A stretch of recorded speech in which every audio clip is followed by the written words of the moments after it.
Сайн байцгаана үзэгчдээ, сайн байцгаана хүлэн бүх сонирхогчдоо. Та бүхэндээ энэ өдрийн мэндийг хүргэе. За манай SBS телевиз та бүхэндээ Монголд анх удаага хүлэн бүгийн бестселлерүүд нэртэй нэвтрүүлгийг анхлан хүрэхэд бэлэн боллоо. За ингээд эхний дугаар эхэлж байна. За хөтлөгч амгалантай хамт өнөөдөр студид манай хүлэн бүгийн тайлбарлагч Балжины мах маань хамт ирсэн байна. За ингээд болж байхдаа энэ өдрийн мэндийг хүргэе. За хүлэн бүг сонирхогчдоо болон хөтлөгч чамд мөн энэ нэвтрүүлгийг одоо санаачилсан найруулагч нартаа бас өнөөдрийн мэндийг хүргэе. За ингээд үзэгчтэй бас энэ нэвтрүүлгээр ингэж уулзж байгаадаа бид хоёр бол нэлээдгүй таатай байна. Мэдээж манай нэвтрүүлгийн нэрнээс та бүхэн бас ойлгогдож байгаа бох. За бестселлер гэхэлэр мэдээж номны тухай ярина. За тэгээд дэлхийн одоо хүлэн бүгийн амжилтанд хүрсэн одуудын талаар те олон одууд дасгалжуулагчдын талаар ямар ном гаргасан бэ гэдгийг бол бид хоёр та бүхэндээ ярилцах юм аа. За ингээд манай өнөөдрийн нэвтрүүлгийн эхлэлийг бол нээж Sir Alex Ferguson-ы ном орж байгаа. За тэгээд бид хоёр одоо ингээд Sir Alex Ferguson-ы тухай та бүхэндээ түүний одоо алдартай номыг танилцуулна. За ингээд нэвтрүүлгийнхаа эхэнд Sir Alex Ferguson гэж хинбэ гэдгийг бүгдээрээ хамтдаа үзэж сонирхъё.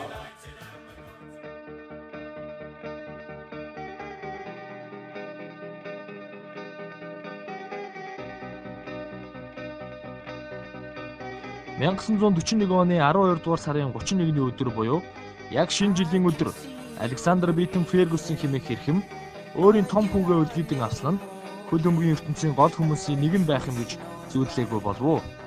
Алекс Фергюсон Шотландын Глазго хотод эмээгийнхээ гэрт төржээ. Багаасаа хүлэн бүх дуртай байсан бяцхан хүү нутгийнхаа том баг Рейнжерсийг дэмждэг байлаа. Ферги цагтаа шаггүй хүлэн бүгчин байсан төдийгүй нийт 6 багт 317 тоглолт хийхдээ 170 голыг оруулж байж. Мөн 1967 онд Шотландынхаа шигшээ багт багтан 7 тоглолтод 9 гол оруулсан мундаг үзүүлэлттэй. Фергюсон дасгалжуулагчийнхаа гарааг залуудаа буюу 32 наснда эхлүүлсэн. Түүний анхны баг нь нутгийн Стирлинг шиг хэмээх баг байлаа. Ингээд Ферги, Сент Мэри, Абердин багуудаар хийсч байсан бөгөөд Абердинийг 8 жилийн хугацаанд удирдахдаа маш сайн амжилттайгаар удирдсан юм. Шотландын төдийгүй Европын шилдэг баг болцсон гэхээр ойлгогдох болов. Ингээд 8 жил Абердинийг удирдсан Фергиг Шотландын хүлэн бүгийн холбоо шигшээ багийн жолоог атгуулах санал тавьсан нь биелэлээ олсон. Гэхдээ Фергюсон шигшээ баг удирдах хүн биш байлаа. Тэр Шотландын шигшээг 1 жил удирдахдаа нийт 10 тоглолт хийж 3 хожим 4 тэмцэж 3 хожигдсон маруухан амжилтаар удирдыг дуусгасан юм а. Харин үүний дараа тэр жинхэнэ од болон гялалзах мөн хүлэн бүгийн ертөнцийг өөрчлөх хувьтай багтаа иржээ. 1986 оны 11-р сарын 6-ны өдөр Олд Траффордын баг Манчестерын жолоог атгах хүн нь Sir Alex Ferguson байсан. Чухам минутрөөс улаанчдгүүд жинхэнэ утгаараа нэг том цул баг болохыг хэн болсон юм а. Sir Alex Ferguson Манчестерт өнгөрсөн 27 жилийн хугацаанд Премьер Лигт 13 удаа, FA цомд 5 удаа, Лигийн цомд 4 удаа, Community Shield-д 10 удаа, аваргуудын лигт 2, Супер цомд 1 удаа, мөн клубүүдийн дэлхийн аваргад 1 удаа төрүүлсэн агуу амжилтыг үзүүлсэн билээ. Энэ хугацаанд тэр оны шилдэг дасгалжуулагч гэсэн алдрыг бүхэл бүтэн 11 удаа хүртэж байжээ. 27 жилийн хугацаанд Ферги Манчестерыг нийтдээ 1500 тоглолтод оруулсан бөгөөд түүнийхээ 895-т нь ялж ялалтын хувь нь 59.67 гэсэн үзүүлэлтийг үзүүлжээ. Фергюсон 27 жил багаа удирдахдаа нийтдээ 5 удаа л багаа их цэвэрлэгэнд оруулж байжээ. Үүнийгээ тэр багаа амжилттай оршин тогтнох хамгийн том үе шат байсан гэж тодорхойлсон юм. Тэр энэ олон жилийн хугацаанд олон ч маргаан шүүгэн дэгдэж байснаас хамгийн том нь 2003 онд болсон хувц солих өрөөний маргаан байсан юм. Мэдээж Дэвид Бекхэм маргааны нөгөө голдор байлаа. Хувц солих өрөөнд тэд хоорондоо хэрэлдэж байх үед Ферги хиний ч юм бэ нэг тоглогчийн фүүзийг Бекс рүү шилхэн нь Бексийн хөмсгөний дээд хэсгийг онож хит хитэн ойдол тавьж хүргэж байлаа. Энэ нь Бекхэмийн Манчестерээс явах хамгийн том шалтгаан болсон юм. Мөн тэр шүүгчдийг элдв бусаар доромжилж байснаас болж нийтдээ 5 удаа торгуулж байжээ. 2003 оны 10 сард 2 тоглолтоор, 2007 оны 12 сард мөн 2 тоглолтоор, 2009 оны 11 сард 4 тоглолтоор, харин 2011 оны 3 сарын 16-нд тэр 5 тоглолтын банк хүртэж байжээ. Агуу Манчестер Юнайтед баг 1878 онд буюу 136 жилийн өмнө үүссэн бөгөөд үүссэн цагаас эхлээд 4 том үед хуваагдсан нэгийг нь Фергюсны үе хэмээн нэрийддэг ажээ. Агуу Sir Alex Ferguson 2013 оны 5 сард Манчестер Юнайтедыг 13 дахь Английн Премьер Лигийн түрүүг нь хүртээсний дараа албан ёсоор зодог тайлсан юм а.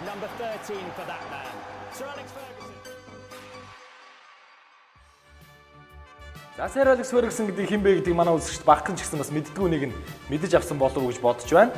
За ингээд яриагаа бас бит хоёр одоо эхлэе. Ерөнхийдөө бол энэ нэвтрүүлгийг манай SBS телевизийн найруулагч нар санаачлан нэвтрүүлсэн. За тэгээд Балжахаасаа бас анхны асуултыг тавья гэж бодож байна. Анх ер нь энэ нэвтрүүлгийн саналыг сонсоод юу гэж бодов?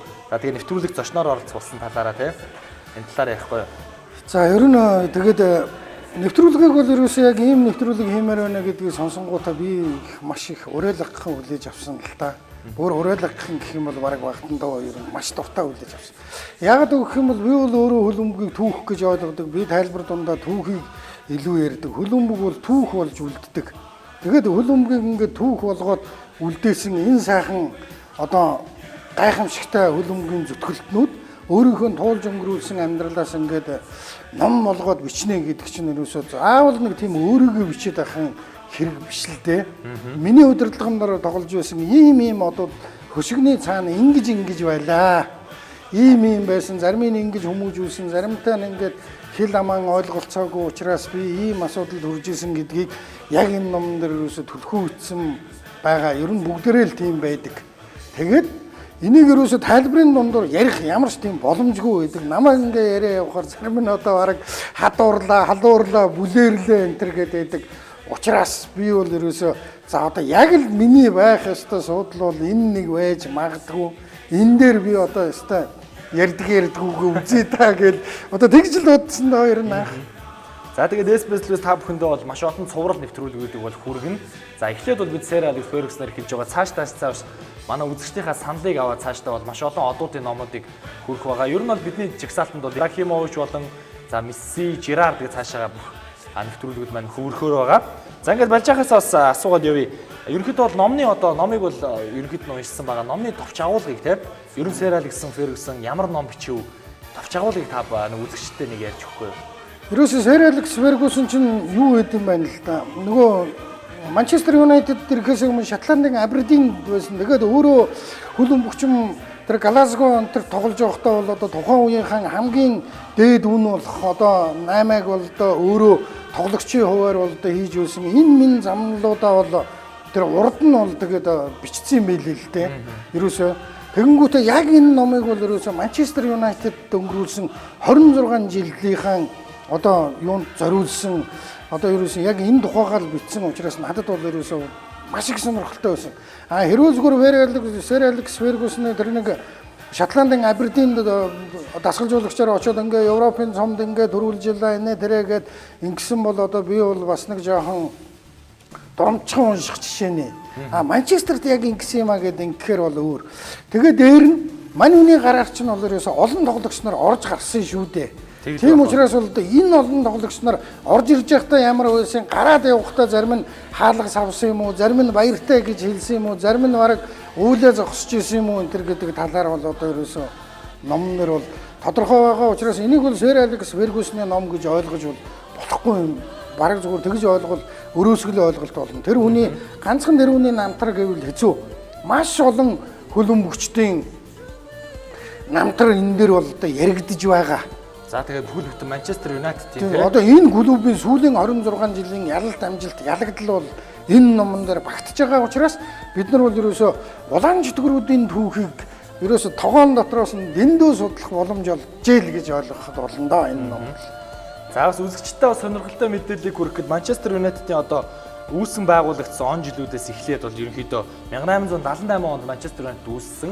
За тэгээд энэ үеэс бол ерөнхийдөө дөрвөн бүлэгтэл хувааж авч үздэг юм байна. Манчестерийн одоо 90 үеийг те. За ер нь бол анхлан үүссэн үе. За дараа нь бол Мэт Басбе гэдэг алдар тасгалжуулагчийн үе. За тэгээд түүний дараа 1969-с 1986 онд нэг уналтын нэг баг зэргийн дөрөөтлийн үе гэж нэрлээд за 86 оноос хойш бол Фергюсны үе гэж нэрлэж байгаа. Тэгэхээр ерөнхийдөө улаан чөтгөрүүд одоо энэ агуу багийн нийтдээ 138 жилийн түүхт энэ агуу багийн түүх ердөө дөрөв багтж байгааг нэг том бүлэг нь Сэр Алекс Фергюсон байгаа. Тэгэхээр бол үнэхээр сонирхолтой одоо юм гайхалтай ном бол биднийг хүлээж байна. За гайхалтай номон дотор багтсан амттай мөчүүдээс те одоо сонирхолтой одоо хэсгүүдээс та нэг сонирхолтой үзэгчдийн гижгийг хүргэсэн мэдээллүүдээс бас бидэнд хүргвэл. ерөөсөө зүгээр тэгэд энэ дээр бол ерөөсөө юу яаж болно л доо яриад байж. Жишээлх юм бол одоо хамгийн сонирхолтой хэсэг бол одоо Дэвид Бекхэмийн хэсэг дээрээс бол ерөөсөө Дэвид Бекхэм чинь тэр 2007 онд тэгээд тэр муудалцаж 2003 онд муудалцаа явахаас өмнө ерөөсөө тэгэл 22 3-таагаас эхлээд шал өөр болоод эхэлсэн гэж шүү дээ ерөөсөө. Тэгэл ерөөсөө гадуур ингээл хин намайг юу гэж хэлэх нөө би гоё л харагдвал одоо болоо ч гэдэг юм уу. Тэгэл ерөөсөө тэр рекламны агентлагууд болон тэгэл тэр сэтгүүл сурвалжлагч нарын дуран хараанд өртөөл одоо ингэж л ер нь тэгээд яг өөрийнх нь хэлсэн байдаг юм байл л дээ. Хөлбөмбөр амьдрий гэж орж ирчээд энэ том тоогоороо гიშгчээд тэгэл хөлбөмбөгийг нэг 2 дугаар тавиал нэг тийм би гээд тэгэл энэ хамгийн сүүлд явсаар байгаа л сервер хэсхэн байгаад Арсенал тожигдсны дараа тэр хоорондынх нь заа нэг 12 фут үйсэн гэсэн тэнд нэг овоолаа хийсэн пүүзнүүдийг очоод Бекхэм рүү өшгөлөнгүүд энд нь оноод тэгэл дараа нь Бекхэм Реалтай дараа нь тоглоход ч нэрөөсөө Сантьяго Бернабеуд бараг Роберто Карлостой л гар барих гэж очсон. Түүнээс тэнд Манчестер яах нь орог ерөөсөө хамаагүй. Эргээд ирэхэд нь хариу тоглолтын дээр Роналдог 3 гол хийж яхад суулгаж яхад оруулаад ирсэн чинь Фергигийн амыг таглах гэж аймаар тоглож тэр Томог илүү гаргаж тэр хаалтаа цохилт мохилт хийдэг энэ төр гээд мөн Нестлер очи явахдаа муудалцч яваад өгсөн. Тэгээ саяхан нэг Ёлкны маргааш нөгөө төр нь 2010 он гээгүй байгаад уцаар мессеж ирсэн гэж байгаа. Гэртээ сууж ирсэн чинь нэгэнгүүт ингээ уцаа ингээ нэгэд харсан чинь таач намайг танихгүй үстэй. Намайг залгуул та надтай уцаар ярихсан болов уу? Рүүд вон Нестлер гэж. Энэ одоо юу та намайг танихгүй үстэй. Бараг мартаа үстэй гэж байгаа шүү дээ. Тэнгүүд авгаад хэлсэн гэж байгаа. Хүш рүүдээс ийм мессеж ирж байгаа нь яаж байгаа юм бол гэсэн чинь Ёлкны дараа байсан учраас тэр хүний чинь одоо эхнэр нь хүртэл бүр скаутын хэмжээнд очсон. Арай буцаж ирэх гэж байгаа юм биш үстэй. Тэнгүүт нь хариу мессеж би уцаар ярихад болохоор байна. Оросоор бол ерөөсө харашил гэсэн мессеж бичсэн. Тэнгүүд залгангуудаа намайг Манчестерээс явахдаа муухай зан ааш гаргаж ирсэн энэ өдрөө янз бүрийн юмд бол намайг бол уучлаарай. Тэгээ би танаас уучлалт гоохгүй ерөөсө болохгүй байна. Бэртэл гэмтэл бол яах вэ? Миний одоо яаж тоглож байгаа бол хамаагүй бодогдож байгаа ганц юм танаас л уучлалтгүймээр байна гэж ийм юу ирсэн гэж байгаа. Рой Кин Манчестер Юнайтедаас явахдаа тэгэл бас л янз бүр болж тэгэл энэ мөн Флетчер энэ төргээл энэ хэдэн хүүхдүүдийг ерөөсө байнгын шүүмжилж ингэсээр байгаа л бас нэг Манчестер Юнайтедийн хувийн телевизийн сувг үүд юм ш тэрнгээр ярихгүй юмараа л ингэж яваад Солонгос Японд улсын дэлхийн аварга дээр очиж тэр уурандаа очиж бараг уурн гаралгүй явсаар байгаа дасгалжуулагчтайгаа муудалцаад Ферги утастаад тэгэнгүүт менежер нь хэлсэн гэж байгаа юм чи Фергирээ утастаад наа чи одоо яг шигшээгээс дэлхийн аваргын өмнө шигшээгээс хөөгдөх чинь та Рой руу нэг утастаадахтаа гингүүд Кин руу утастаад миний хүү бити ингээч те эх орны нэр сүрэнэ тэргээд гингүүд зааса тэгвэл тэгээд аа гэд шигшээгийнхаа дасгалжуулагч руу Рой Кин залгахад аль үжээ шийдвэр гарцсан. Шигшээгийн юунаас ингээ хөөцсөн байсан. Криштиано Роналдог анх харангуутаа ерөөсөө бүх удирдлагууд руугаа уцтаад энэ хүүтэй гэрээ байгуулахгүй хинч энэ спортинг клубын зэнгэлт хүрээлэнгээс явах хэрэггүй шүүгээд тэр нөгөө Европын аварга шалгаруулах тэмцээнд зориулагдсан байгуулагдсан зэнгэлт хүрээлэнгийн нээлтэнд очиж нөхөрсөг тоглолт хийчээд Жон Ошиг чи наадхан олигтойхон тулаад бариад өгөөч гэхэд Жон Аши амжихгүй байна гэж хэлсэн гэж байгаа шүү. Тэгэхээр сэлгэн цууж исэн нөгөө баруун гарууд нь тоглогчнор нь ч гэсэн л авчаа штэ энэ штэ амар хүүхэд байна. Та авчаа штэ гэхэд нь Ферги тэднэр лөө тэгсэн гэсэн. Бүү санаа цав. Боос нь зөгцөөлцаа гэсэн гэж байгаа. 2 жилийн өмнө гэрээ хийдсэн байсан энэ төр гээд ийм сонин юунууд. Тэгэл нөгөө Фердинандын хилмигдсэн нөгөө допингийн хэрэгээр тоглолтын дараа бол шинжилгээ энэ төр аваагүй юм билээ шүү дээ. Бэлтгэл дээр явж очингуудаа Фергигийн өөрийнх нь хүү дараа нь Фергюсон гэж байсан юм байна. Тэгээ нэг 2 сургаггүй тоглогч байсан юм билгүй. Тэгээд мань хүнийг шууд энэ дөрвөөс чинь бид нар аав. Талбай тоорж ингэж нэг хэдэн шинжилгээний офицер манайхаар ярих юм бол авилгалтай тэмцэх газар байхгүй тэр чинь. Компани захирлыг дуудах гал ингэж тойрж явж яснаа нягтлан санхүүч юутай нааши өрөөдөр шалгалтаа өг гээд айл тарц зүгээр бэлтгэл тарж явах таа яаж нэг тийм жишг тогтоох гээд допонгоос зүхтааж болохгүй гэсэн жишг тогтоох гээд тэгсэн чинь тэрнгөөрөө л одоо Фердинандаар туг тагцсан гэж ярих юм уу, золиос болгоцсон гэх юм. Тэгээ ийм сонин содон юмнууд бол байх юм л да энэ. Тэгээ яриад байвал барагдахгүй. За тэгээд бид бол үзэгчтэй хандаж хэлэхэд энэ Балжаахийн хамттай яриануудыг бол дараагийн дугаараараа бол онцлон хүргэнэ. За ерөнхийдөө бол маш олон сонирхолтой баримтууд бол надад ч гэсэн байна. Ерөнхийдөө Роналдог бол анхны Португал тоглогч болж Манчестерт ирж исэн. За тэгээд 15 сая еврогоор тухайн үед авсан. Өөрөө бол 28 дугаарыг сонгоё гэсэн боловч те. Чи бол 7 дугаарыг авах хэрэгтэй гэдэг 7 дугаарыг өгч ирсэн. За Манчестерийн 7 дугаарыг бол Джон Бэри, Жорж Бест, Стив Копл, Брайан Робсон, Эрик Кантона, Дэвид Бекхэм гэдэг дандаа домгууд эзэмшижсэн гэд ярианы бол цувралууд хөргөж байна. За тэгээд ер нь Фергюсны номны одоо хамгийн хамттай хэсэг нь бас байж болох юм. 1992 оны анги гэж байгаа тий. За 92 оны ангийг би өчигдөр одоо хөтөлд биеийн тамирын багш хийжсэн бараг Оросдоо Эдуард руугаа залгаж асуулаа л да тий. Тэгсэн чинь Балжаа 92 оны анги гэдэг хэрэггүй. Нэг ангийнхан. За. Өөр Манчестер Юнайтед дээрээс нэг ангийнхан бол байгаагүй. Одоо ах нь одоо их олон зөвлөхөттэй шүү дээ. Нөгөө фэйсбүүкийн олон нарийн бичгтэй гэдэг шиг тэгсэн чинь харин маань хүн яг зөв нэр хэлж өгч байгаа юм. Нэг ангийнхан. Өөр тэр нь Ферги дээрээс 93 оныхан гэж байхгүй, 94 оныхан гэж байхгүй ерөөсөө яг нэг ангийн 6. Энэ 6-г бол ерөөсөө зүгээр яг Монгол руу орчуулах юм бол зүгээр бараг тэгээд энэ нэг ангийнхныг бол үхлээс өөр юу ч салгахгүй гэж л одоо тухайн үедээ бол одоо ингэж байсан. Тэгэл эднэр дундаас бол одоо тэгээд тэр нэг ангийнхан гэснээс нэг ангийнхнаасаа бол одоо хамгийн хайртай хоёр нь бол одоо Гигс Сколз хоёр.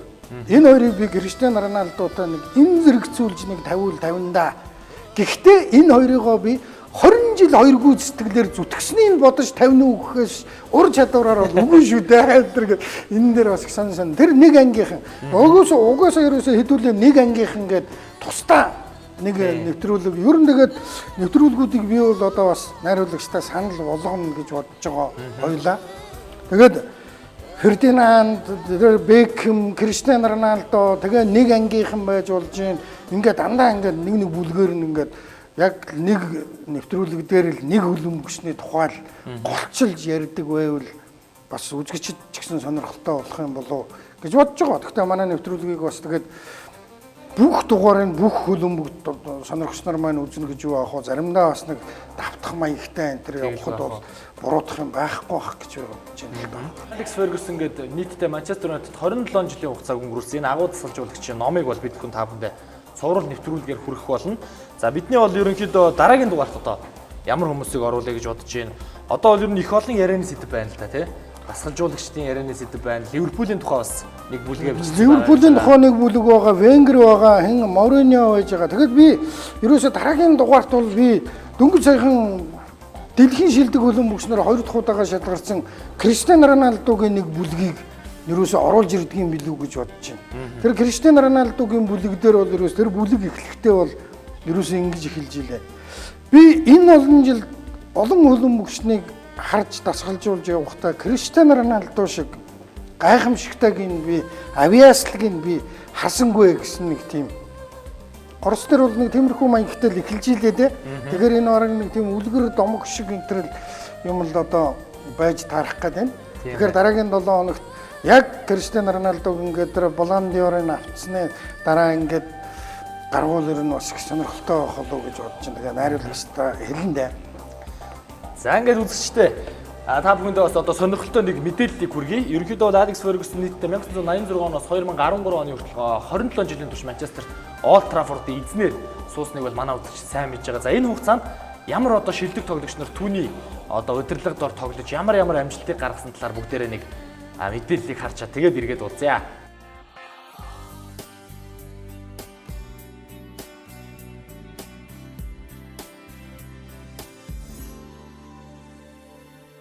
For all the years that I've known you, baby, I can't figure out the reason why lately you've been acting so cold.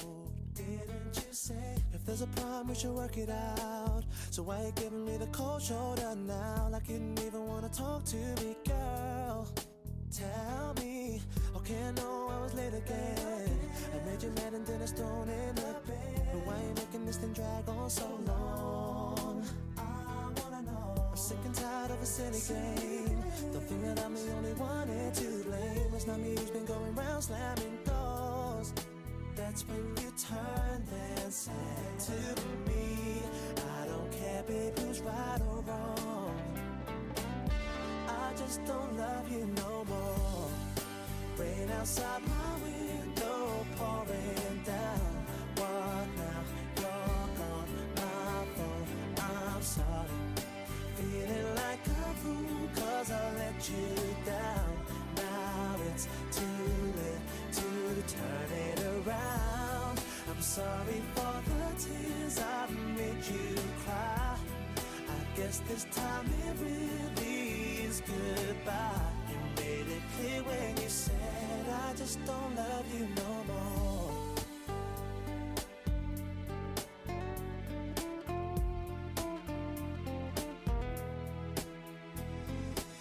I know that I made a few mistakes, but never thought that things would turn out this way.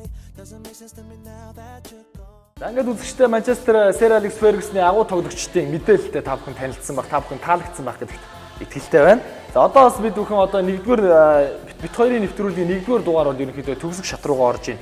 Төгсгөлийг одоо балж яахтайгаа цуг хий гэж бодож байна. Тэгээд балжин манай балж яах ч одоо Сэр Алекс Фергюсэнтэй уулзаад авсан. Нэг Олд Траффорд сингэлт хүрээлэнд очсон тий. За тэр сонноос нэг манай үзэгчтэй яриач бас нилээдгүй сонирхолтой байх болов. Тэр чирөөсөө одоо яг тэр тухай ярихад бол нөгөө Уэмблид аврагуудын лигийн финал үзэх гээд тий. Тэрс нэр Уэмблигийн тэр нөө хүнд зочдын хаалган дээр л зогсож байсан. Тэгээд би ч таныг үлдээ аврагыг. Тэд тэгээд миний дэргэд явж чинь гэж яаж мэдхий. Тэгсэн чинь цуг явсан улсууд хүүш болж хажуудхаа хараад болоо яваад гэсэн. Тэгээ ингээд гарсан чинь хажууд Сэр Алекс Фергюсон зогсож байсан.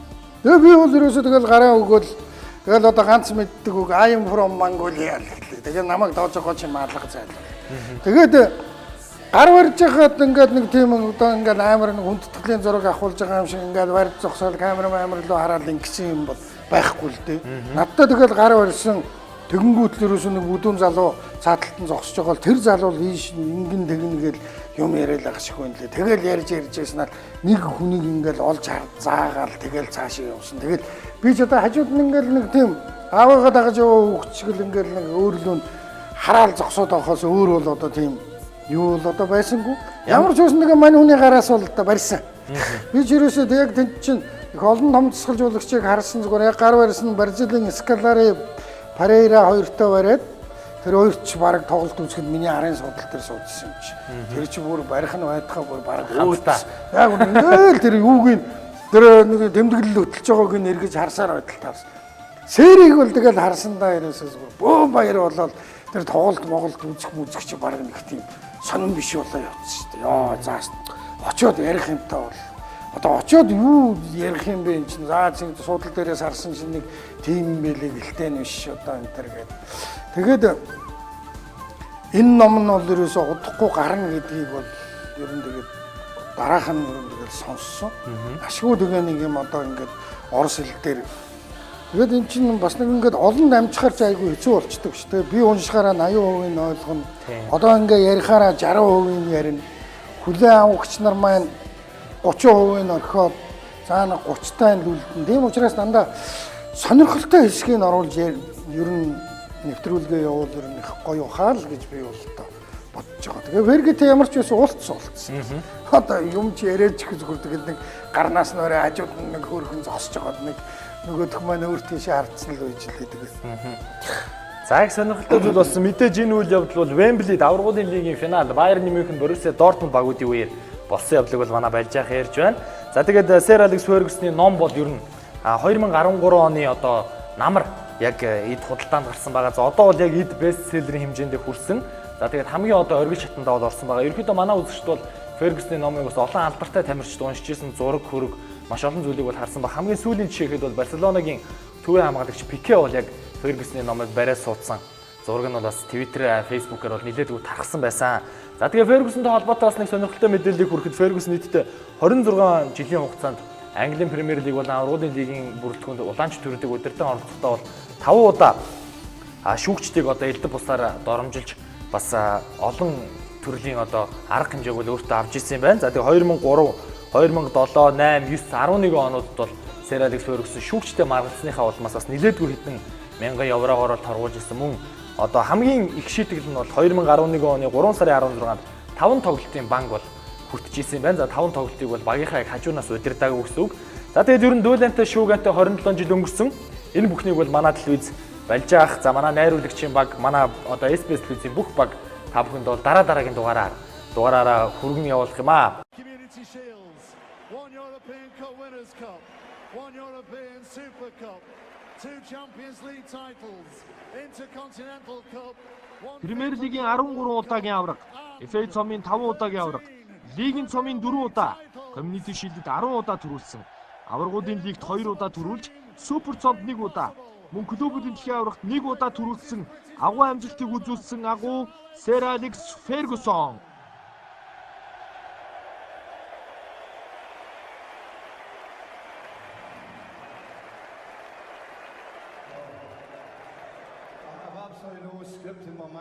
Юуны өмнө намайг гэж энэ цугларсан та бүхэндээ баярлалаа. Хамгийн нэгдүгээрт Манчестер Юнайтед гэдэг баг энэ гэр бүлд баярлалаа.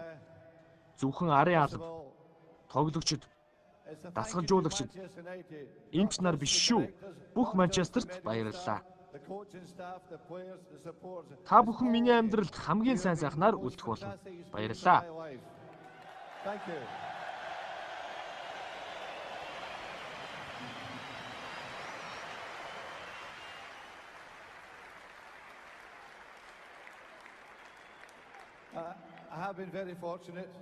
Би Манчестертэй өнгөрүүлсэн энэ цаг хугацаанд хизээч харамсахгүй.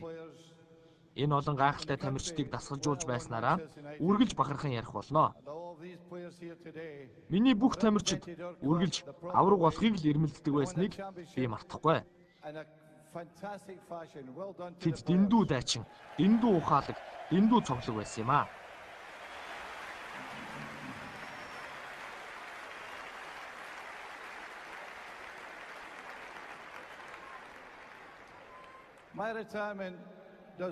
Би зодог тайлж байгаа нь энэ багаас холдож байгаа гэсэн үг биш юм шүү. Би үргэлж багаа дэмжиж хажууд нь байх болно.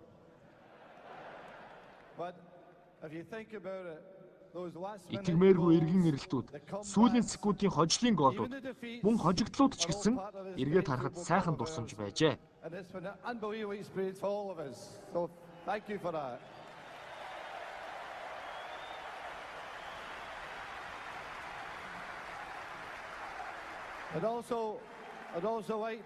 Хагацах болсон тоглогчдоо би ирээдүйд нь хамгийн сайн сайхныг үргэлж хүсдэг байсан.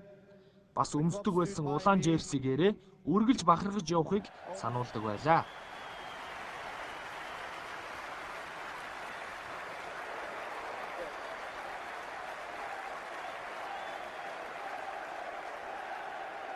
That is important.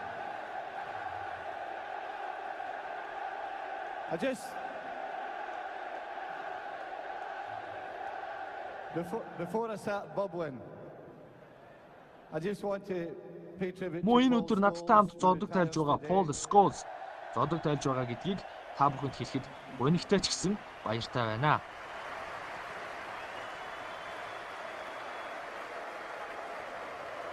Түүний цаг нь болсон шүү дээ. Тэр үргэлж миний хамгийн шилдэг тоглогчдын нэг нь байсан. Түүнд аз жаргал хамгийн сайн сайхныг хүсье.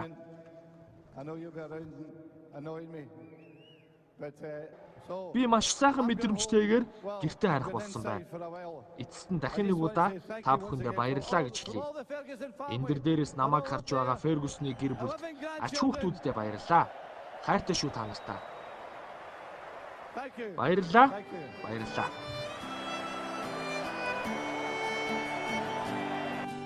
Sir Alex Ferguson, a knighted champion, so many years the boss, and we adore him.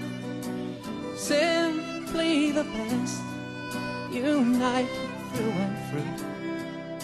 Forever we will be his Red Army. Born in Govan on the night of New Year's Eve, came a boy with dreams to be a champion. and the rest is history. Now he's left a legacy, and he will be remembered forever. Sir Alex Ferguson, a knighted champion, so many years the boss, and we adore him. Simply the best, united through and through.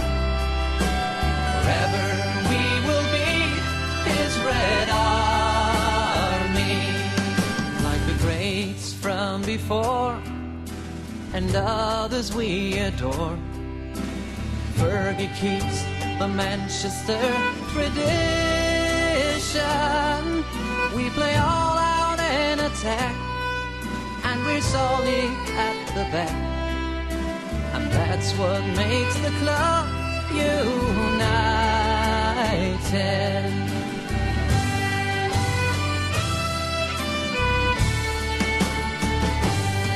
Sir Alex Ferguson, a knighted champion, so many years the boss, and we adore him. Simply the best, united through and through. Forever we will be his Red Army. Sir Alex Ferguson, a knighted champion, so many years the boss, and we adore him. Simply the best, united through and through. Forever we will be his Red Army. Forever we will be his Red Army.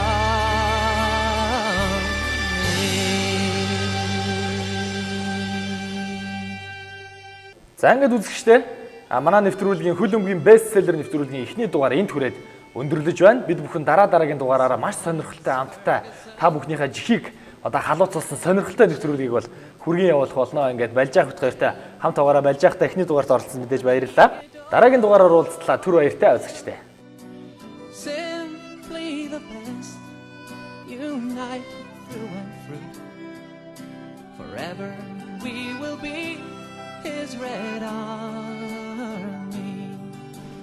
Born in Govan on the night of New Year's Eve, came a boy with dreams to be a champion, and the rest is history. Now he's left a legacy.